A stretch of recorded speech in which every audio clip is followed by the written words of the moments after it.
Señora Presidenta, muy buenas tardes. Compañeros asambleístas, ningún delito que atente contra los derechos humanos debe pasar inadvertido, debe dejar de sancionarse, o lo que es peor, convertirse en una práctica culturalmente aceptada.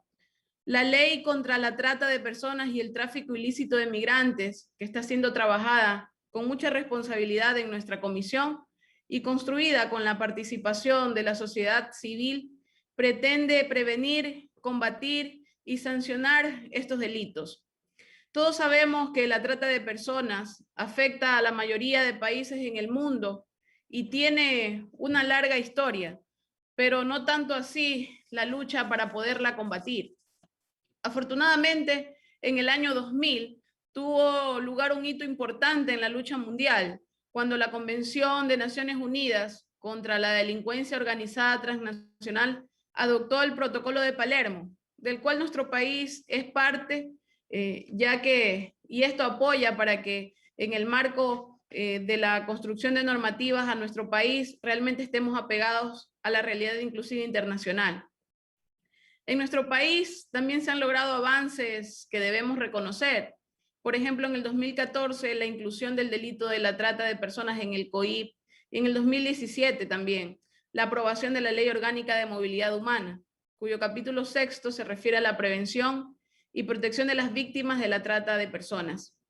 No obstante, las cifras son realmente escalofriantes, reconociendo inclusive que existe un subregistro y que por tanto estas no dan muestras de la real magnitud del problema, debido a la complejidad de este delito, pues solo una parte de las víctimas, familiares u otros actores lo denuncian. Además, que no siempre se tipifica la trata de personas como tal, sino que se disfraza en otros delitos como la explotación laboral, sexual o la desaparición de personas. Sin embargo, para poner en contexto la situación, me voy a referir a la información de la Fiscalía General del Estado y del Ministerio de Gobierno, que consta en el Plan de Acción contra la Trata de Personas en Ecuador del 2019 al 2030, correspondiente a un corto periodo como es de enero del 2017 a octubre del 2018, en el que según este periodo existieron 60 casos registrados de víctimas de trata de personas, de los cuales el 90% corresponde a mujeres, niñas y adolescentes. Lamentablemente acá en mi provincia de Manabí aparece con la mayor cantidad de casos, seguida por Guayas, por Los Ríos,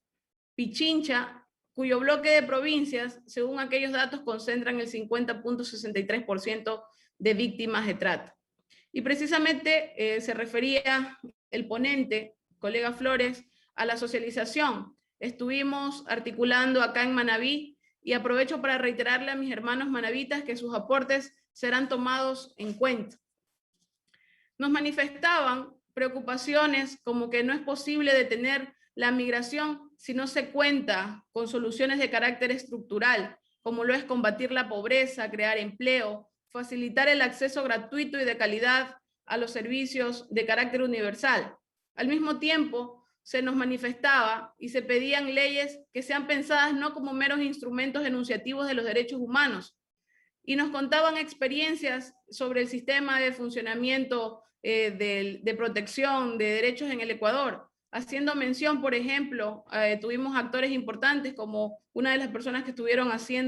acompañándonos hoy aquí en las comisiones generales, Tamara Briones, nos explicaba su experiencia, por ejemplo, con el Código de la Niñez y Adolescencia, la Ley de Adultos Mayores, la Ley contra la Trata de Violencia a la Mujer, que a pesar de que se cuenta con un exacto detalle de asignación de competencias y un claro eje de coordinación, no se cumple. Entonces, esto generaba preocupación en que cómo se iría a cumplir lo establecido en el artículo 31 de esta ley, que establece que la Fiscalía General del Estado incorporará dentro de su planificación institucional la creación de unidades especializadas en investigación de trata de personas a nivel nacional o en las provincias en las que se advierta mayor concurrencia del delito de trata de personas.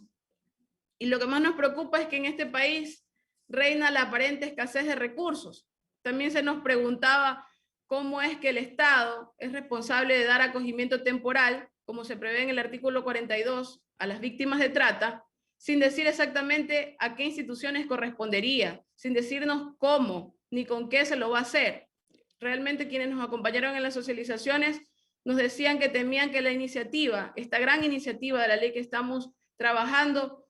quede como un saludo a la bandera. Pues en ese sentido, colegas asambleístas, considero necesario que aclaremos estas responsabilidades y me comprometo como parte de la Comisión de Relaciones Internacionales y Movilidad Humana a poder trabajar en esto.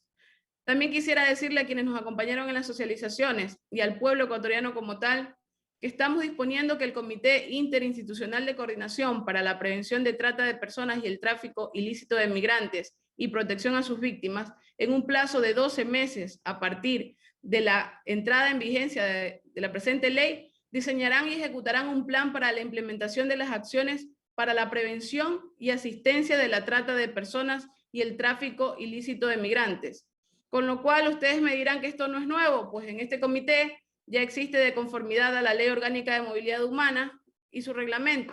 pero es real que no funciona adecuadamente y esos debemos corregirlos aprovechando que estamos construyendo la presente ley. Por otro lado, exhorto a que una vez que esta ley entre en vigencia, la Asamblea realice el seguimiento respectivo y la evaluación del cumplimiento de la misma, y en el marco de nuestra función fiscalizadora estemos atentos de actuar. De hecho, así lo recomienda el Alto Comisionado de las Naciones Unidas en su folleto 36 del año 2014, al que señala que el establecimiento de mecanismos que supervisen y orienten las medidas adoptadas a nivel nacional para hacer frente a la trata es un aspecto importante del desarrollo de una respuesta firme contra la trata basada en los derechos. Con esta ley, colegas, estamos ratificando que el Estado, a través de los agentes diplomáticos, oficinas consulares y las instituciones nacionales competentes para tutelar los derechos de las y los ecuatorianos en el extranjero, dice, garantizarán que las víctimas de trata de personas o tráfico ilícito de migrantes, mientras permanezcan en el extranjero, cuenten con alojamiento temporal y o acogida conforme a la normativa nacional e internacional. Lo manifestado por los ciudadanos en los distintos espacios lo hemos percibido y también lo hemos verificado nosotros, colegas asambleístas. Pues brevemente les comento que como parte de la Comisión de Relaciones Internacionales y Movilidad Humana conformamos una subcomisión a fin de vigilar las acciones de coordinación que pudiese llevar adelante la Cancillería, el Ministerio del Interior, la Defensoría del Pueblo, la Secretaría de Derechos Humanos respecto a la atención de nuestros migrantes en situación riesgosa y a priori hemos detectado algunos elementos. De hecho, este informe ya fue aprobado el pasado miércoles por parte de la mayoría de miembros de la subcomisión, de la comisión a la que pertenezco. Ahí tenemos algunas falencias como falta de presupuesto, encontramos falta de presencia de la Defensoría del Pueblo, que antes tenía delegados de carácter internacional. Desde el 2018 tienen reiterados pedidos y solicitudes al Ministerio de Finanzas para la asignación de recursos. Yo realmente les puedo decir, colegas, que existen cifras que son alarmantes. Solamente en el año pasado, del mes de junio a febrero, 69,000 compatriotas salieron a México, 113,238 a Estados Unidos sin retorno. Son cifras oficiales del Ministerio del Interior, no contando, como escuchaba también en la intervención en el tema anterior del asambleísta Palacios, los que optan por ir por vía terrestre, a lo mejor marítima, sin registro. Entonces, aquí también hay un número importante de niños, por ejemplo, 19,000 niños a México y 10,000 niños a Estados Unidos que no sabemos dónde se quedaron, dónde están. Yo aquí hago un llamado al señor canciller, si es que permanece conectado. Realmente en el informe que aprobamos por parte de la subcomisión se establecen las falencias, ustedes deben asignar más presupuesto, hay una alerta de sobre todo las oficinas consulares que se encuentran en la frontera entre México y Estados Unidos, los presupuestos son caóticos, para 14 oficinas consulares, un presupuesto de 2.900.000 en todo el año 2021, y solamente en arriendo se va 1.600.000. Para atender los casos de vulnerabilidad, para poder llegar a las oficinas consulares las oficinas consulares puedan llegar a los centros de retención. Para los casos de vulnerabilidad solo hay un presupuesto de $1,076, colegas asambleístas. Entonces yo creo que hemos dejado de un lado la prioridad de atender como Estado a nuestros compatriotas que hoy, y hay un informe elaborado inclusive por la Cancillería, que la situación socioeconómica del país es la principal causa para que nuestros compatriotas emigren, y siendo este el destino que está donde se focaliza la migración, México y Estados Unidos, debe existir un tratamiento prioritario en recursos económicos, en recursos humanos por parte de Cancillería. Entonces, colegas, yo creo que esta ley es una oportunidad para poder prevenir, que es lo más importante, poder combatir, más allá de judicializarlo, porque son delitos tipificados ya en el Código Orgánico Integral Penal, y afrontar una realidad que está azotando lamentablemente a nuestro país. Yo creo que debemos trabajar en sentido común, en eficiencia, tal como lo demandan nuestros hermanos ecuatorianos. Muchas gracias, señora presidenta.